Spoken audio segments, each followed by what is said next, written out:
And it was the beginning of second block, and we're all sitting down, we're all chatting, getting ready for physics, and the announcements start pouring in. Dr. Vrana starts giving the daily announcements, and above the din of the classroom chatter, I heard 3 words: trip to China.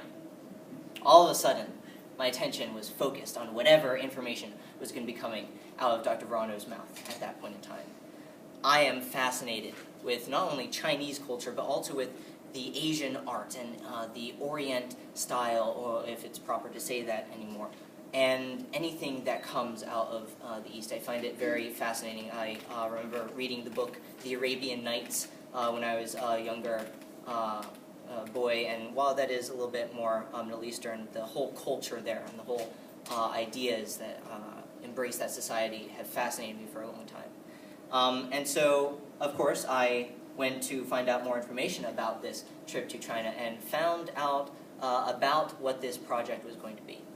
And the project is to define culture in popular culture. It is to break down stereotypes that we as Americans have about Chinese, the Chinese, and about Chinese culture. Excuse me.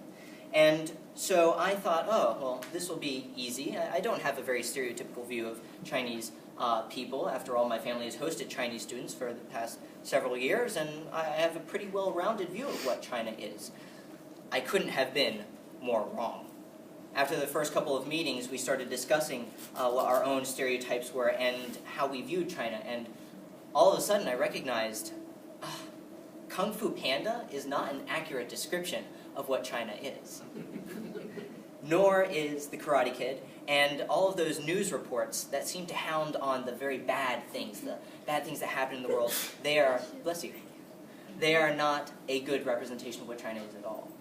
And I was intrigued. What is China? This program became very dear to me as I tried to uncover what China truly is, what the people truly are, what they have, what their culture is. I needed to change.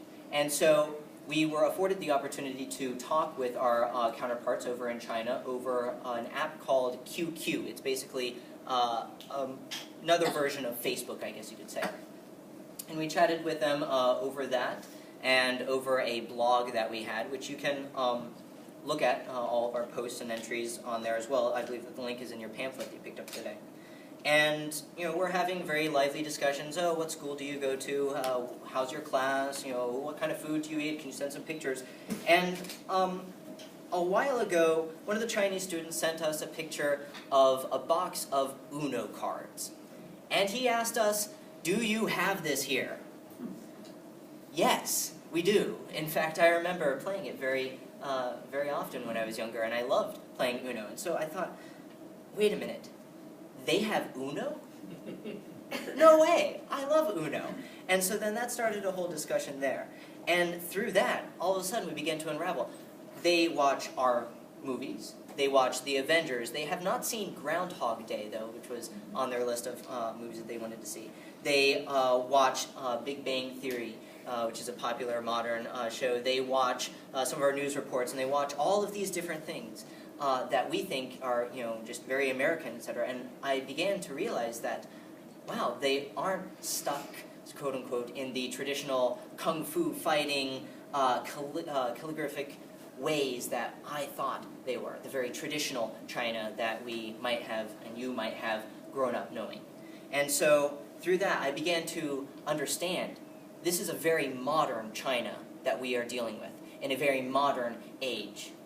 It is no longer a blast from the past. It is a blast from now and a blast from the future, and it is rising to the ranks of America as well, if not at the same way.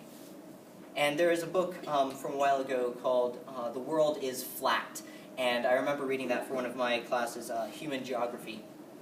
And it was talking about how the world is becoming flat, as countries are becoming more merged together in our ideas, and no longer is one country at the top of a pyramid that the others are trying to get to the top of. The world is flat. And so I remember making these connections, and I remember now, looking back, finding that this modern China is something that I can relate to. These students who spoke English very well, I can relate to them. I can talk to them about a show that I just saw maybe a week or two ago, and that I have very strong opinions about, and they shared those same opinions with me as well. And it was a very fascinating experience.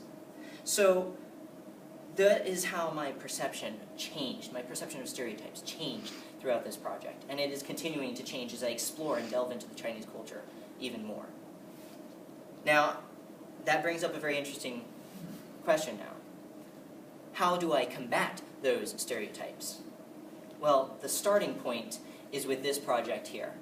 Getting the public to understand that there is a difference, so to speak, in the way that we think. Or there should be, at least. We should not have these stereotypes, and myself, along with my colleagues, are trying to show that. This is the very starting point in what I hope will culminate into a very large movement that might stretch across the country as we teach the public that this is not how China is.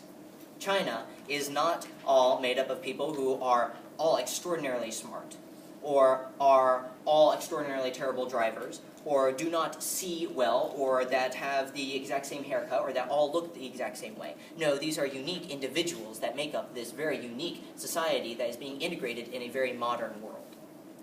And so, along with a service project that I will be doing later on this year at Centenary High School, I will be instructing, helping to instruct and helping to teach my peers at the high school about these changes. And so from there, I hope that this reaction, this kinetic reaction, can unfold as more and more people become involved in this, and as more and more people can project this project beyond into the world to come, as the new generation comes up to take the place of the existing generation. So that also begs the question, well, that's all fine and dandy for now. How will I implement that in the future?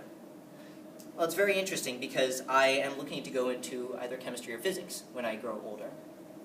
And it's not as much of the sharing type of world as it should be. In my opinion, it's somewhat closed, very legalistic, very, this study said this in this manner, and here is a 3,000-page lab report to prove it, if you ever wanted to read it. But no one would ever want to do that unless you are a hardcore scientist. So now in college, and I will be going to college very soon, there are many groups that I find that I can start, or that I can help supplement, and that I can help improve with this knowledge that I am getting through this program, and that I have obtained in this program. And that's something that I'm looking forward to very much, as I expand my knowledge about Chinese culture and about China. And getting back to where I began, that trip to China. That is something that we have all been looking forward to in this program. The opportunity to go to China and to meet these students that we have been chatting with on a 12-hour and sometimes 11-hour time difference, and to actually see them face to face, get that first-hand experience. And there's a quote that I would like to bring in here. It is by someone that some of you might know, hopefully all of you would know, Albert Einstein. And I like his quotes. He has very philosophical quotes, actually. And this one right here is, "The only source of knowledge is experience." And that also relates to science as well. We don't make hypotheticals. We base our beliefs off of concrete evidence. And so this concrete evidence that I would like to base my beliefs off of is the first-hand experience that I wish to get if I and should I be afforded the wonderful opportunity to go to China.